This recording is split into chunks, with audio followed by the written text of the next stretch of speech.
cheers to another episode of the Weinnotes Podcast. I'm your guide, AJ Weinzettel, on this journey of stories showcasing the people behind the wonderful world of wine, where we dive into conversations ranging from terroir, viticulture, to favorite music, superpowers, and more. Please enjoy this episode of the Weinnotes Podcast. Drew, thank you so much for being on the podcast today. I really appreciate you taking the time. Thank you so much, AJ. It's nice to see you. Yeah. Small fun fact for you. Okay. This tasting room is I've done the most interviews at this tasting room right here. This is my third one. Jess and Peyton. Yeah. And the third one, I can't even guess. It was Philippe Andre before IP&C a couple years ago. That's right. Yeah, I totally forgot about that. Yeah. It's a convenient space. It's in downtown McMinnville. Yeah. It works out very well. You feel free to use it again, a fourth and fifth time. So, No, I appreciate that. Thank you. Of course. Yeah. Before we get started, can I pour us a little bit of a blind wine? By all means, yeah. I have a corkscrew over here. Oh, no, I got it. Oh, you've already got it? Oh, yeah. I see. Wow. It's quite blinded. Yes, indeed. It is quite blinded. I don't want to give away any details. There, yeah. As you're aware, you can say anything that you want. You can say it's yummy. You can say it's yucky. You can choose not to comment. It's totally up to you. Well, I think anyone who knows me would be surprised to hear me say I wouldn't want to comment. That's not characteristic of me. But also, I try to find a good connection. And as we were, saying before we hit record, it's not hard to find a connection for you. But, as soon as I heard about this wine, I was like, whenever I interview Drew, this is the wine I'm going to blind him on. Interesting. I was like, boom, that's it. I'm looking forward to figuring out what the connection here is then. Yes.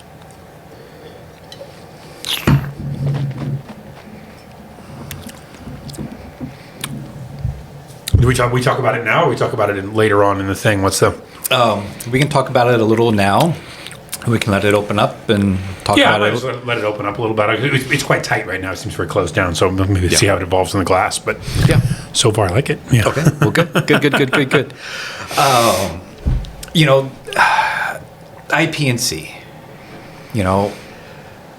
There's all the talk about. Well, first let me back up. This year at IP&C, I came over to your table. You're pouring wine. And you're like, "Hey, AJ." I think it's about time that, I bring you onto the podcast. I did say that. And I'm like, oops, yes, you're absolutely right. Yeah. And thank you for doing that. There are times where I'm just like brainstorming. I'm like, who do I bring onto the podcast? I don't know.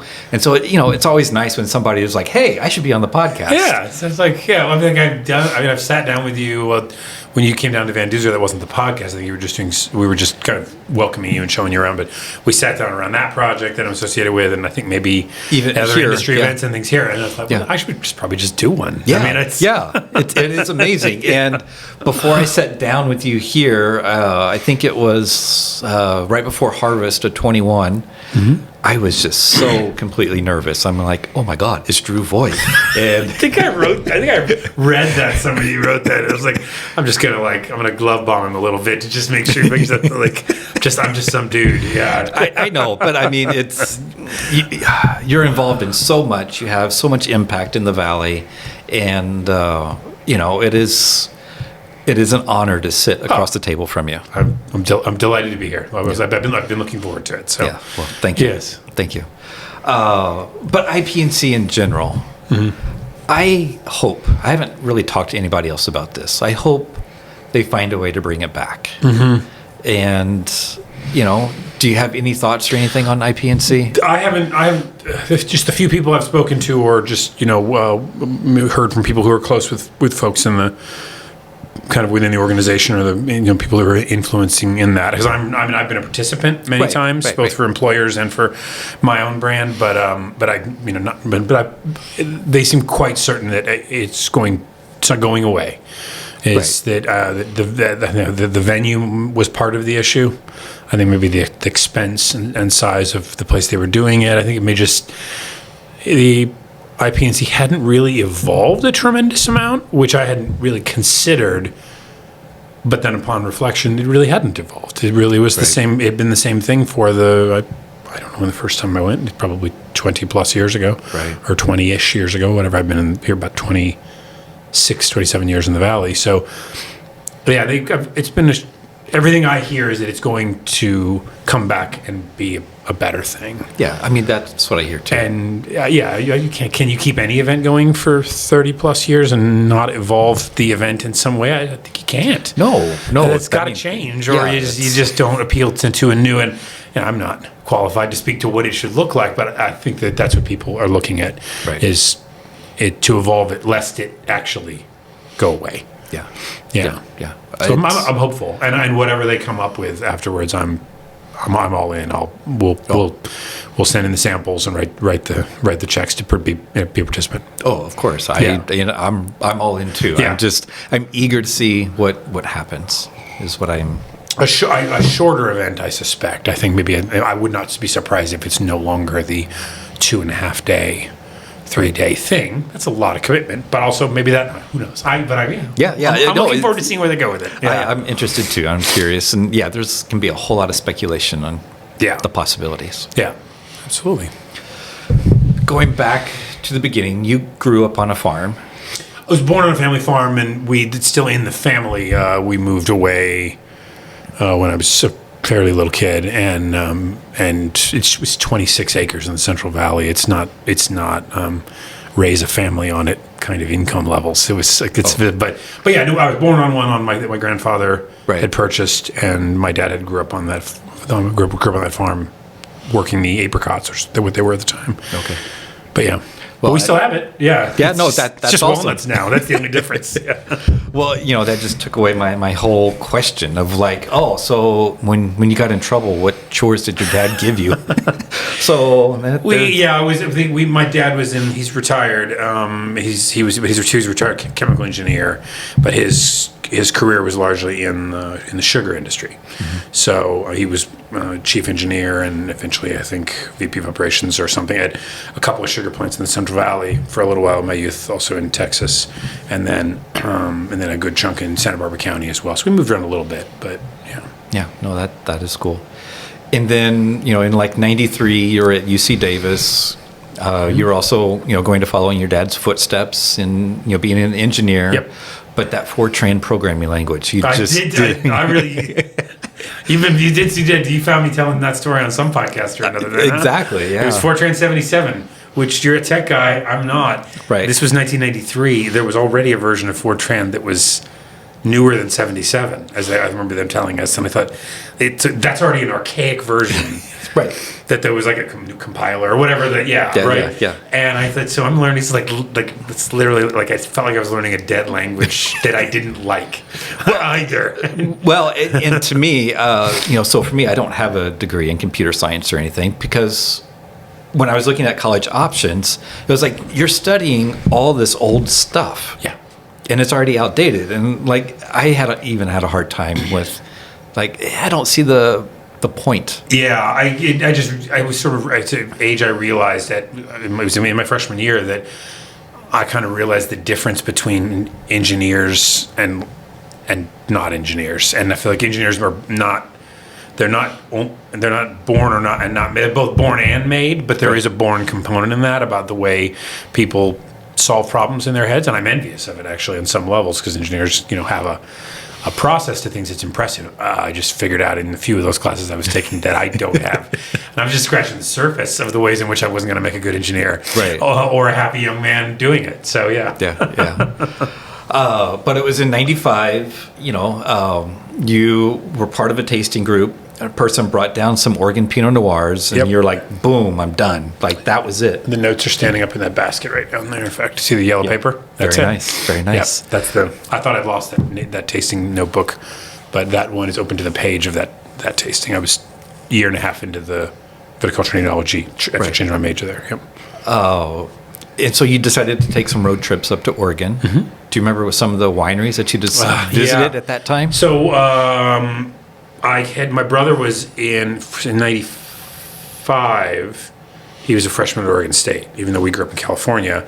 But my grandfather and dad and uncle, basically almost everyone in the family went to Oregon State, except for me. And so I was coming up here to see him. And we were very close. So it was a lot of them were like, I went to places like Bell Fountain, which is gone. And I remember Airlie going into Arizona. So I ended up not really going very often north of, say, like Monmouth or more like Amity. Because it's just down in the Corvallis area. And I didn't know first. I mean, I knew the names of the Pinots I'd tasted, which were almost all up here. Marsh, it was like, it was Arterberry, Veritas.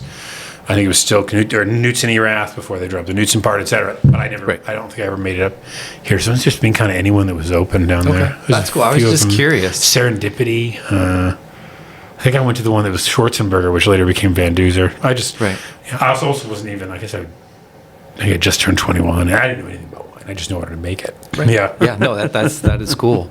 You're talking about your brother and your dad, both kind of into the food science realm. I remember sitting down talking with you, in 21, that when you yourself you're making food, you're just kind of smelling it, and it's like, ooh, it needs a little bit of this and it needs a little bit of that, and you don't really use the recipe. And so Thanksgiving is getting ready to come up. Number one, do you get together with all your family? And then number two, like, what is the cooking scenario like with all those food scientists trying to do Thanksgiving? So we're not going to get together with everyone this year. We certainly have on many occasions. In this particular Thanksgiving, my partner and I are flying to Cabo San Lucas for a week, where we'll be making very few decisions on things like that. She always makes sure that a nice vacation, ideally a warm weather one, is on the docket post-harvest, because if left to me, I'd put it off forever and just never get around to planning it. Neither would I. I guess but my brother is he has a master's degree, a bachelor's and master's in food science, but it's...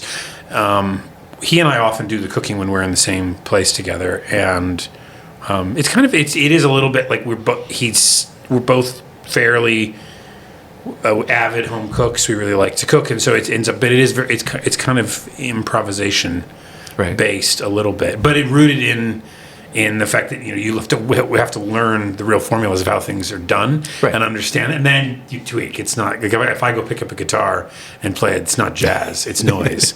But with experience in it, it ends up being, well, what do you think this needs? And and he usually has a little jar of MSG too, in just case it needs some of that. I'm not joking. We both do. That's awesome. Sometimes that's just what it needs. Yeah. No, that is cool. I myself, I don't have that background or that foundation in that at all. So I was just trying to imagine what that would be like. It tends to get a little, usually fairly ambitious if it's he and I, my brother and I, both there for something with a family, because we both enjoy kind of taking on something that's ambitious. So what is something ambitious? Oh, I don't know. And I think at one point we broke down a turkey, and we were like sous videing one leg thigh quarter and like braising another, and we were just making this kind of like where there are different textures and cooking methods for different parts if you broke it down. We've done certainly a lot of I think it's sort of anything that just sounds like it'll really keep our minds busy. Right. I think that would be interesting. I recently came across something I never heard of, and I can't think of the name of it right now, but it's turkey, chicken, and duck, and turducken.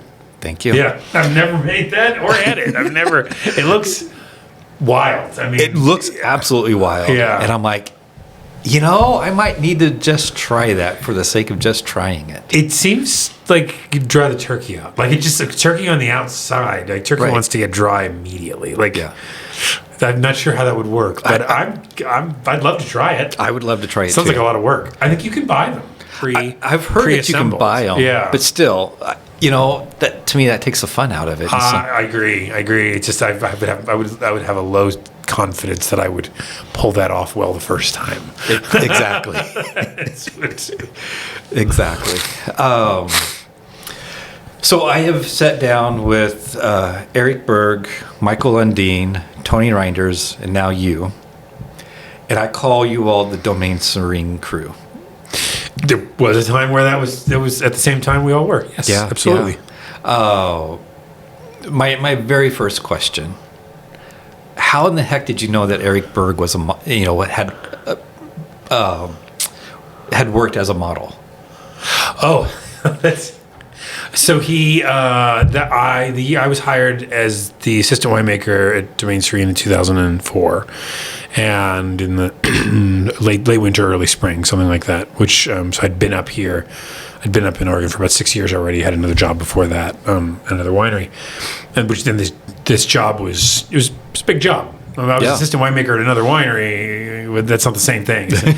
No, at one point, yeah. So I knew Tony was very clear about what my responsibilities were and what role I was to play. And one of them was to build the harvest team. And so going through intern resumes and talked about how we like to have this certain kind of balance of like we usually have some international interns. We also like to have some people at varying skill levels. A diverse team has better results. Right. And Eric was applying. Just for the harvest intern gig from Chicago, where he was waiting tables and I think running the beverage program of a small restaurant, if memory serves. I don't think it was on his resume. It wasn't. It was one of his references. Was I think a friend from college, or maybe someone he knew from the college days. More of a personal reference than a professional one. Because Eric hadn't worked in wine, so didn't really have any. Right.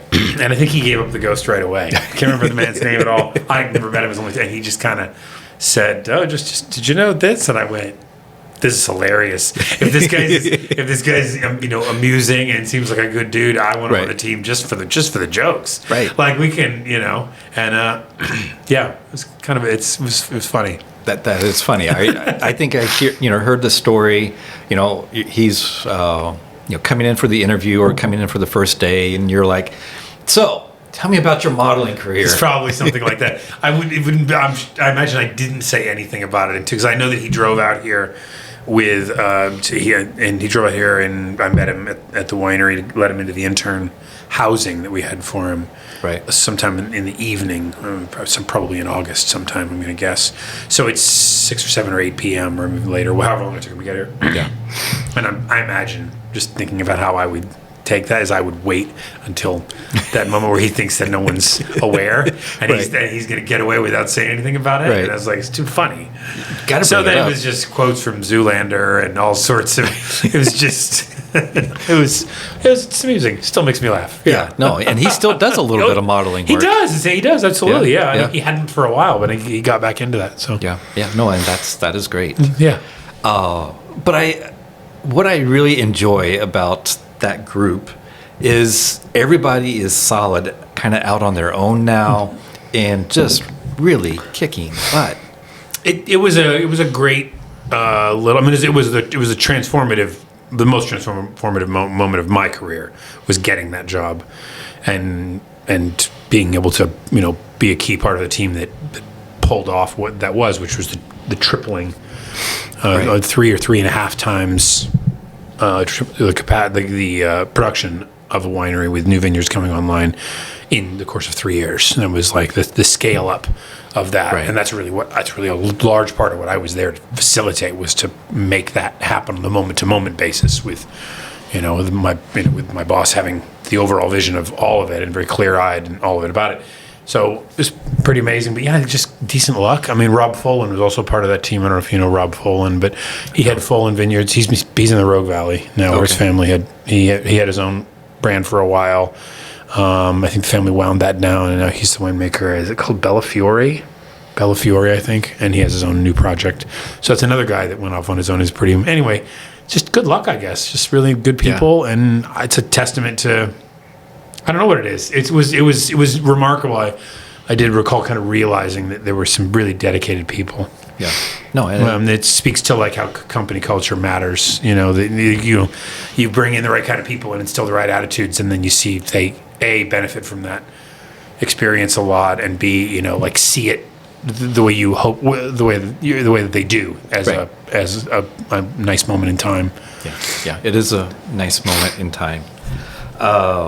And so I ended up interviewing Eric at your winery. Mm-hmm. So I guess you could say 4 interviews, all with the connection. Our facility itself, exactly. Yeah. And just to see him, go out on his own, with his own winery, and facility. It was just great to see this year. Yeah, that was basically just a little over 20 years ago. So it was when he came on board there. Michael Undine was already there because I had just started 6 months before, so he'd already been there. Rob Follin had already been there. So yeah, no, it's very, very cool. even like soon to be former but still current mayor of McMinnville, Remy Drabkin, was on the harvest team there. I think the year after that or whatever. I didn't know that. Yeah, it was, I roll back through the people that worked there even on a seasonal basis. Sort of like a lot of like, wow, this is pretty cool. We were lucky to have had these great people wanting to be a part of what we were doing. So yeah, it is absolutely amazing.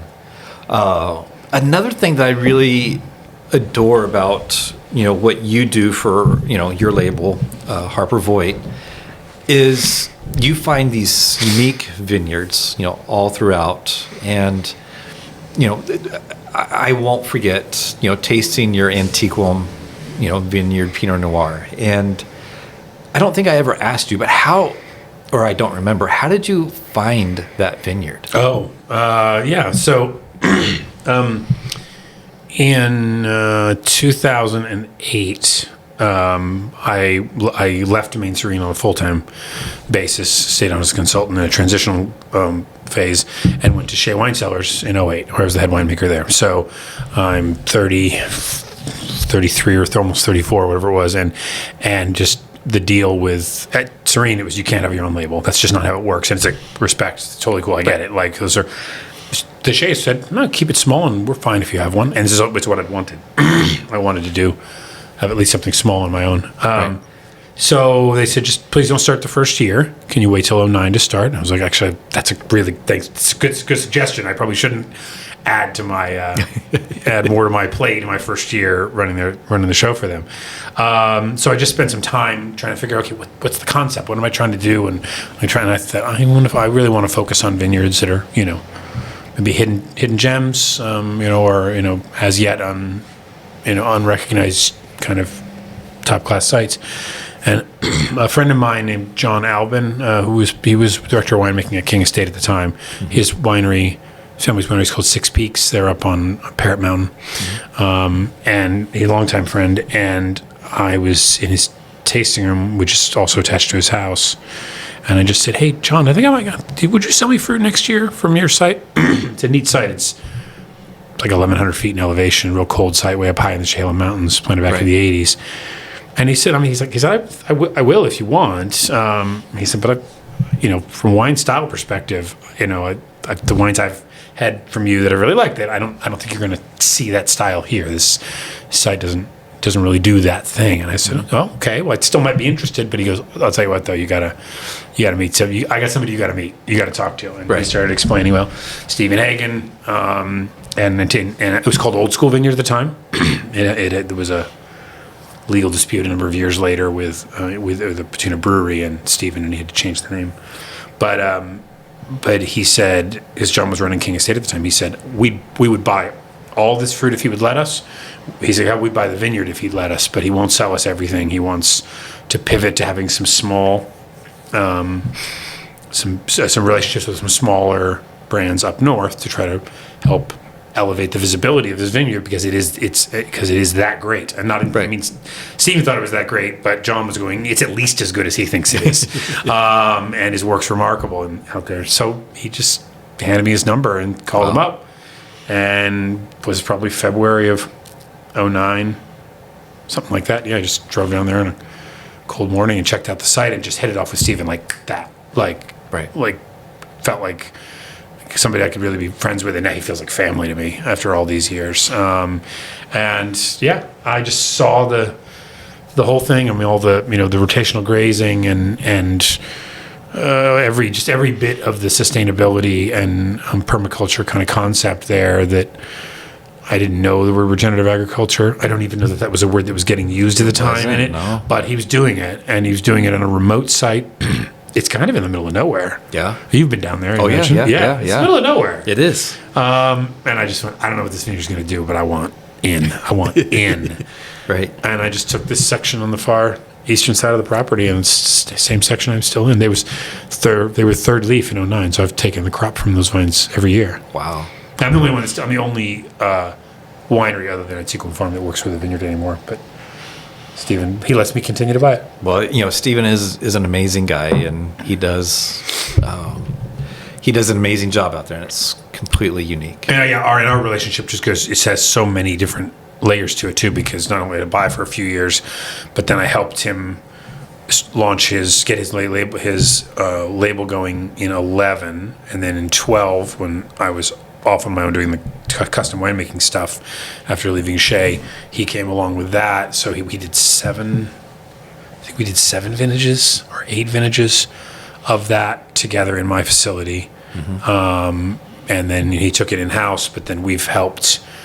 Jessica and I, my co-winemaker, and I have helped in transitional phases and in project-based things for him. So it's just like a go-to thing. It's a relationship. I love that vineyard, and I love the wine from it, and I like how the relationship is gone. Because to see how well he's done with that brand, I had the small part that I had in it. I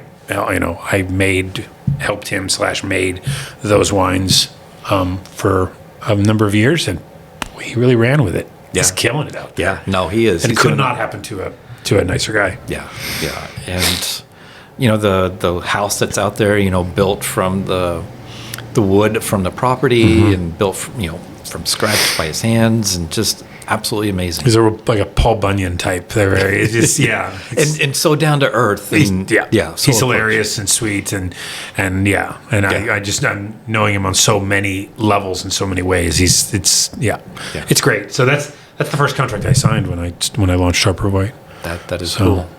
Oh, I know when the Andrew Smith, the winemaker at Antiquum, left, and they were trying to find another winemaker. You helped out, in that interim. Yeah, I've done I've done that in a number of capacities. Was glad to do it for Stephen, right? Because it can help that owners that know a lot about the winemaking process, which Stephen likes to say he doesn't really know a lot about it, but he does. He knows a lot about it, but he does recognize that he doesn't know how to make every decision in it because he's focused on the vineyard. Right. But it's really helpful, I think, for owners sometimes to have kind of an advocate there when they're interviewing winemakers to figure out like who's full of it and who's it can be hard to tell. There are some answers that lack. I think it's like that with any field. With any field, if you don't know, like, you almost need someone that like could be a contender for the job in theory if they were interested, but they're not because they have their own thing going on or whatever, and they could be like, that was a non-answer, or that's the wrong answer or whatever. Yeah, I understand but that. The luck they found of getting Sam was amazing. Yeah. Have you met with Sam? I have not. No, I have not met him yet. He's the associate winemaker at Literai, is with a job he had when he in California, which is the most important. I mean, that's a California Pinot producer that every Oregon winery and winemaker loves. Okay. I mean, it's best in Oh, wow. It was a huge opportunity. When resumes were coming in, and I said, Stephen, send me all the other ones, not just these 2 or 3. And he sent them over, and I was like, this one. I went, have you talked to this guy? And he's like, not yet. And I was like, he's associate winemaker at Literai. Like Dan Estrin from Christum was previously his boss, and that's the same job that came up here from. Anyway, so he's like, I've never heard of that winery. He's like, I have. Schedule a call if this guy's as cool as this resume is. Right. You get yourself a winner. So so it should be exciting stuff. That would be very exciting. Wow. So, are there any wineries that are currently on your radar that you're trying to source fruit from, or I guess I was using Antiquum as an example of a unique vineyard, right? And what do you have any? I guess most of them we've been working with for a while for Harper Voit, but Harper Voit hasn't grown in years, and we think we had our volume we're at now in 2012, maybe 13, and that we just capped it. So it's been a core of 5 vineyards that we try to bottle on their own. One of them we no longer have access to. It changed hands ownership wise. But yeah, I mean, we got involved at Beezy Vineyard from the beginning. That was another one that my good friend Sterling Fox, who's a very prominent vineyard manager here, said, hey, you got to come check this site out. if you're going to be looking at sourcing fruit, all that, because Red loves Seven Springs. And so, I don't know, in Bramble Hill and Ribbon Ridge, a few ones that you just sort of know when you see it. Like, Right. you can, it's a high quality site with it's clearly going to have a different terroir than anything else you're working with. And it's farmed and managed, impressively. And you go, I'm in. That's cool. That's cool. Did you have any thoughts when you went up to Walnut Ridge and working with Andrew Smith at in their vineyard? So we got involved with them in 2022, where we were asked to take on their white and sparkling and rosé production, and not the Pinots, with one exception. They wanted us to make one small volume of Pinot for them and then focus on the whites and things, and Andrew was making the rest of those. Now we make them all. We make the Pinots as well at our facility. So that was a connection with Andrew's a former employee of mine, and so we connected over that in that way. It's right around the corner from Antiquum, which was kind of cool, and I'd driven by it many times, and the wines from earlier, before the new owners had purchased it, were, let's just say, not my cup of tea. Yes, that's what I've heard. But the new owners wanted to meet, and that was connection through Andrew. But then when I saw their names like on the calendar, or whatever, Jessica, again, my co-winemaker, said, "They're in your wine club."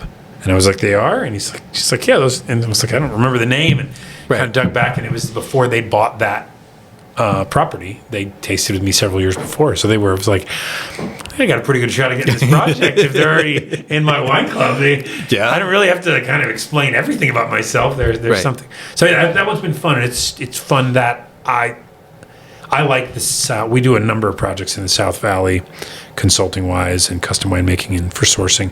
The South Willamette Valley has a completely different terroir profiles, and far more than one of them. I think it's an interesting area, and we continue to enjoy working down there. Yeah. No, that's cool. When I interviewed Jessica and Peyton here, in the blind wine, I was like, "Ooh, I have to bring sparkling." Right. I mean, if I didn't bring sparkling for Jessica, I think, that's correct. I would have been hung or something. It's a very important thing to her for sure. It is. Yes. It is. So I had to read this a little bit just to kind of get my train of thought. But like, your dad's job was a combination of working in the lab and one who put on boots to do the dirty work, and you wanted to be a bridge between desk work and getting your hands dirty at a very early age. Mm-hmm. And we talked a teeny bit about this before we were recording, but like, your son, how do you see your son going? It's interesting. So he just started college just this last fall. I mean, 3 months ago or so, and he's at Cornell, and he's in the viticulture and enology program there, which not everyone necessarily realizes that there is a program there. It's not a huge program, but it's the most important one that isn't on the West Coast. Right. Eric from Van Duzer is a product of that department himself, and there I met a handful of other Cornell grads. Who knows? He's 18, so who knows what he'll stay at. I suspect he will probably end up in something that is in the agricultural sciences in one way, shape, or form. It just seems to be a thing that resonates with him, like it did with me, like it did with my brother and my dad and my grandfather, all ending up in some kind of science related to agriculture. But it caught me off guard when he was going to apply for school with that major, and I went, "Who are you? And what have you done with my son?" Like, I've never heard you express any interest in this field. And he's like, "I don't know, I've been thinking about it." And it's that's cool. I was like, "That's amazing." Yeah. No, that is cool. But do you think that he'll stay? That he'll get dirty, or he'll stay more on? I suspect he'd be more on the business end of it. Okay. That he grew up his whole life kind of, helping me, going out to vineyards with me, running around while I pulled samples, helping out at the winery in all different ways. So he knows a lot of that stuff, but I have a hard time picturing him wanting to do kind of what I've done for my career so far. He seems like he would probably go more into the business or into the more academic side of it, or into the science end of it more. Well, that's cool. Yeah. I remember you telling me a story that your son couldn't smell the difference between a violet and a rose, and you're like, oh, really? And just like, smell this and smell that, and that's just one of those stories that just like stick in my head. It just like sort of training your. Yeah, I guess I'd probably do that with a lot of people then, because I guess I think it's an eye-opening process to do some sensory science work like I did in college, or you can do outside, whatever, where Right. you start breaking down what the smells and tastes of things are, which you need to do to be good as a winemaker, just to understand, not just to describe the wine, but to understand how to correlate that with choices that you made and Right. and those outcomes. But then, our capacity for that sense memory is like, it's not that hard. If we just take a little while to like really like, okay, that's what this smells like. What does cumin versus coriander versus black pepper smell like? And they're Right. really distinct. And I just kind of always, when he just like expose him to that stuff. And I think it's cool. There's going to be a little small get together for us for Thanksgiving, and I have like the 52 cents, like in the little jars. Yeah. I'm going to bring that out and be like, all right, what do you think this is? Yeah. And just have fun with it. I at think it is fun, Thanksgiving. exactly. Yeah. There was a sensory workshop that was put on. I don't remember how long ago now. It's been more than a decade. But there's an important consultant who's, I believe he came out of the perfume industry at one point, but he's a French guy, and worked in and has been a consultant in a lot of like blending and sensory work. And he did like a 2-day seminar that was like Michael Davies and Anna Matzinger and Anthony King, and I was there. But it was a pretty cool bunch of people that I've basically come up with in the same Right. 20 plus years here and are friends. And this was just a very bossy French guy passing out little white strips of paper after he dipped them in unmarked tubes, and then Right. and then basically shouting at us if we didn't guess. You weren't in trouble for having the wrong guess. You were in trouble for being vague and wishy-washy. He wouldn't have it. Oh, He was just like point shout. Anyway, and it was just amazing to really like, okay, what does this really smell like? And create those associations. And we all do that. Our sense of smell is the most connected to memory. It is absolutely amazing. And, those little bottles, like, you smell it and you're like, I recognize it, Yeah.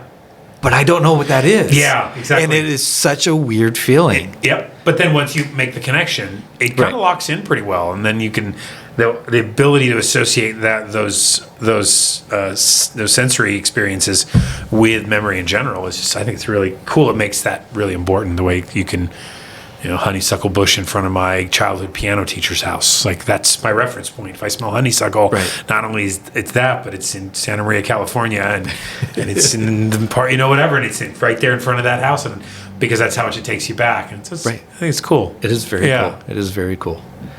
Have you given any sort of thought to like what sort of legacy you want to leave your son? Oh boy. God, I don't know. I mean, I guess I only have one kid, so I guess I'll just, think, just kind of do what I do, and if he has an interest in it, that'd be cool. And if he doesn't, then I don't know. Yeah. No, that's fair. That's I fair. think I know that I'm glad that I was able to have him grow up with me very clearly knowing enjoying what I do, and working hard at it and all of that. I think that's a nice thing. I think that's wonderful to model that, where a kid can kind of see someone more or less living their best life, or at least setting a goal and then pushing towards it and seeing that it is working. Right. Or if it didn't work, you see the getting back up and trying to get back. Exactly. Right. Yeah. Exactly. So I don't know. Yeah. No, that's cool. I'm still in that empty nest phase. Oh my gosh. He moved in August.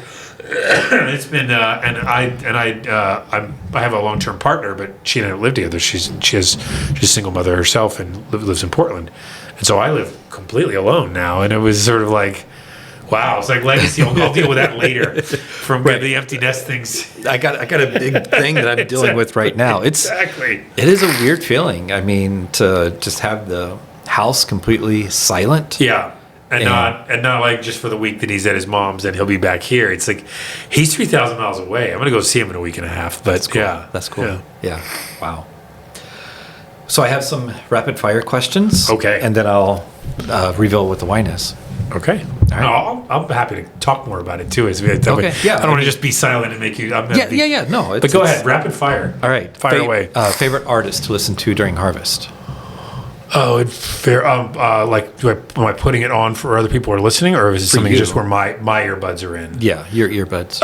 This harvest, it was the Deftones. I really like Deftones, and I hadn't been binging on them. It had been a while, so it's they have got a lot of material. So that's what it was this year. Deftones. Very nice. Your favorite indulgent food?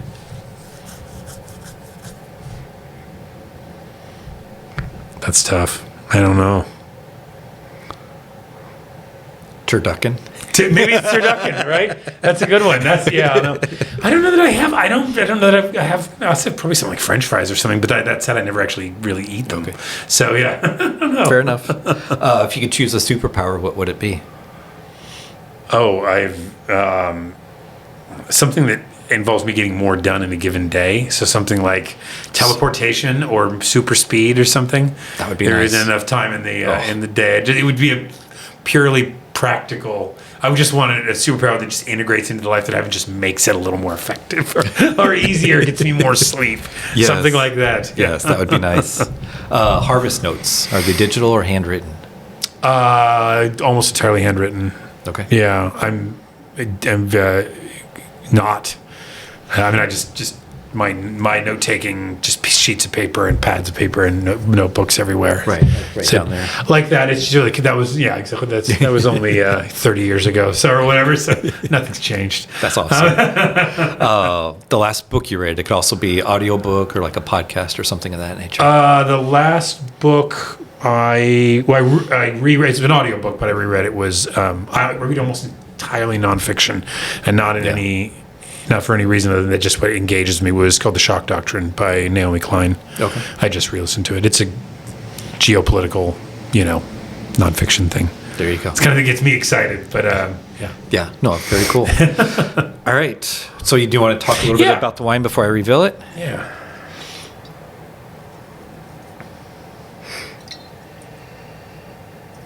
It's got a really nice kind of mixed berry tone. It's like there's a lot of them. Kind of fruit complexity. I think it's very caneberry focused, raspberry and through kind of blackberry tones. Yeah. With that little hint of like blueberry, which is blueberry is one of the more elusive flavors in Pinot Noir. I think it's not always. There's a lot of the red fruit or black fruit ones. When they can get that hint of that blue tone, I really always find that charming.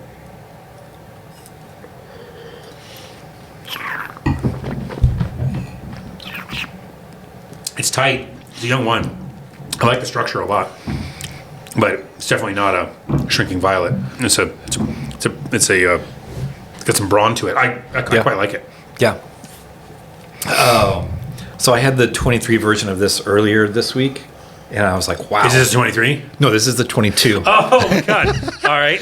Okay. Well, I made that the 22. Yep. And and normally I have a rule that I don't bring a wine that you've made. But I couldn't pass this one up. I think it's great. I think that's cool. And actually, I like that you brought that. Because this has been an extremely fun thing to work on. So we didn't make a 23 of that. I think they may have, but we didn't. Right. And starting in 24 now, we make all of their wines, red and white and sparkling and everything else. But yeah, when I met them and we pulled up the map, the vineyard map and the whatever, and I saw that block, and I think it said UCD10 was the clone, and I went, right, UCD10. What is that? I was like, what is that? And I mean, like, there aren't that many Pinot clones that have like a UCD number. They often seem to have other numbers or names attached to them. It's like, what is that? And then it's this Beba clone, and I went, what? I was like, and then I thought I've heard like a mention or two here or there, but it was basically just it's like a thing somebody heard about or a vineyard that had something like. Right. Did it even still exist? I don't know. And They have, and yeah, so it sounds like there's a story that it's a Spanish Pinot clone, but the odds are almost certain that it's not, that it was just part, I think it was Harold Olmo who was the one gathering the cuttings on that particular trip to Europe, that it's probably just a mixed up tag thing, because Babe is a variety. Yeah. And how many Pinot cuttings are you really going to find in Spain? I mean, there's not Not a ton. No, it was cool. And I when I started asking around trying to find out where this clone was planted, Right. and I didn't find much. No. Woodhall, the Oregon State University's student pilot vineyard thing has some. Ernie Pink at Emily Robert has some of this Beba or BCD10. So I ended up talking to Ernie about it, and then found a few places in California that's part of some field blends, but not a lot of info out there. Well, yeah, and so when Aaron at Walnut Ridge told me about this, what he said was, you saw this and you were like, I gotta make this wine. I have to. I have to. Yeah. And immediately when he told me that, I'm like, oh, mental note, check. Yeah. I just have to. I don't know what it's gonna do. Right.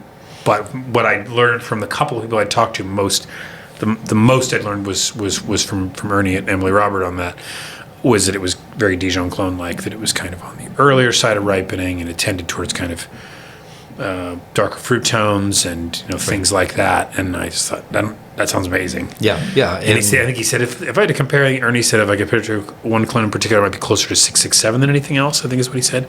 And I love 667, and I was like, yeah, it's really cool. It was a neat opportunity. Yeah. And the 24 is in barrel now, and it's stunning. 22 was, they got frosted pretty decently down there. In 22, that part of the valley got nipped. And so it was uneven growth, and it was, they had some challenges. We were very happy with how the wine turned out, but sky's the limit, because that was if anything did well in 22, that's a good sign for the future. Yeah. So yeah, most definitely. So that's cool. Yeah. No. Small apologies for bringing in a wine that you I made. think it's cool. But I'm glad I didn't trash it or anything. No, it's interesting how structural it still is. This is 22. I haven't retasted it. I mean, maybe since, I don't know if we've tasted it since we bottled it. Maybe once or twice, tops. Right. And this thing's, it's structural. Oh yeah, very, very much so. Very much. And I got to say, I like what they're doing out there. They're doing. It's a cool project. It is a very cool project. Yeah. With a few of those South Valley relationships, just that are really trying to help elevate some folks who have they've got all the raw materials they've got the property, they've got the zeal and the passion for projects. So I don't know if the folks from 514 Vineyards, Tom and Marie, if you know that brand, but they're down in that same neck of the woods, and they have a new vineyard coming online. And we've been working with them for about a decade, and since they started their label, and it's really nice to kind of help raise the bar down there for folks that really want to do it. So this project's been fun. Yeah, no, that's cool. And you do an amazing job out there. You're like 17, 18 different projects now? Yeah, I think for the ones we make wine for in-house, I think it's like 14 or something in our facility about a mile away from here, plus Jess's label and my label. And then on consulting relationships where we're working out of other facilities, we've got 3 or 4 other projects all around. Yeah, put a lot of miles on the Subaru out there. Yeah. Yeah. Well, I'm glad you're going to find some sun here very shortly. In about a week. Yeah, exactly. Yeah. No, that's awesome. Well, that's all the questions that I have. I really appreciate you taking the time today. Oh, it's my pleasure. Yeah. Thank you. Yeah. Thanks. Thank you for joining me on this flavorful voyage through the world of wine on the Weinnotes Podcast. I've been your host and guide, AJ Weinzettel, and it's been an absolute pleasure sharing these captivating stories with you. But alas, like the last sip of a fine vintage, our time together must end. But don't fret, my wine-loving friend. The cellar doors of the Weinnotes Podcast will always remain open, waiting for you to return and explore new conversations, stories, and musings from the captivating people behind the magical world of wine. Before you go, Hit that subscribe button on YouTube, Apple Podcasts, and Spotify. And don't forget to leave a sparkling 5-star review to help spread the word. Until our glasses clink again, remember to savor life's moments and let the spirit of wine and camaraderie linger on your palate. Cheers, and as always, may your wine glass be full, your heart be light, and your journey